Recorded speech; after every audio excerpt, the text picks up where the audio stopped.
The First Amendment to the Constitution does a lot of heavy lifting. There are a ton of key freedoms that are just in the very First Amendment to the Constitution. Freedom of speech is usually the first one that comes to mind, but the First Amendment starts by laying out freedom of religion. This was a key point for the Founding Fathers. They wanted to make sure that the government stayed out of, as much as possible, stayed out of religion. And remember, this is all because of things that England did. Lots of European countries at the time that our country was founded had official religions, and if you were part of that country, you had to worship a certain way, and the Founding Fathers wanted to prevent our government from being able to do that. So let's look directly at the source. This is the beginning of the First Amendment. It starts off with two clauses that make up the freedom of religion that we have in our country. So the First Amendment starts, Congress shall make no law respecting an establishment of religion, this is the Establishment Clause, or prohibiting, meaning preventing, the free exercise thereof, that is the creatively named Free Exercise Clause. We're going to look at these each separately, but these together, although sometimes they can kind of contradict each other, together they make up the protections that we have as a freedom of religion. Let's look at the Establishment Clause first. The Establishment Clause does a few different things. It forbids the government from declaring an official religion for the United States. So even though probably the majority of the American population is Christian, there's no official religion for the United States. People are free to worship as they wish. This also does not allow the government to favor one religion over another religion. And this also applies to the fact that the government can't prefer religion itself over not being religious. So people who are atheists or don't prescribe to a certain religion should have the same protections as those who are religious, and vice versa.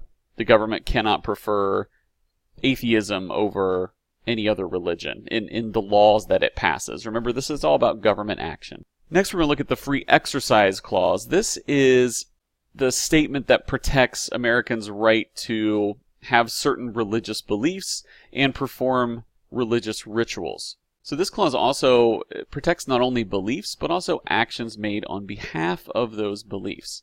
But remember, we've talked about rights not being absolute before in our class, and if you've seen our other videos, and this applies to the freedom of religion as well, because sometimes things can get a little tricky.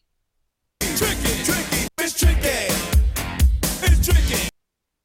There are limitations on your rights to freedom of religion, just as there are on freedom of speech, because remember that no right is absolute.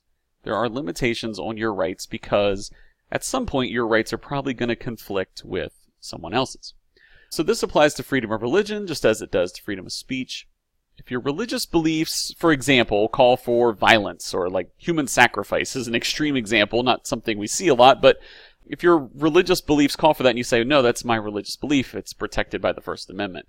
If it's violating other people's rights or violating other people's religious beliefs or somehow your ceremony is damaging someone's property or somehow stepping on their rights, then that is not protected by the First Amendment.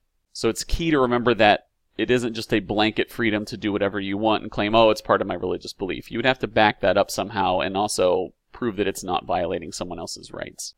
So here's a meme I found that I think kind of sums that up. I can't do that, it's against my religion. Okay, mostly that's cool. You know, in most cases the courts are going to back that up, saying I'm not going to do that.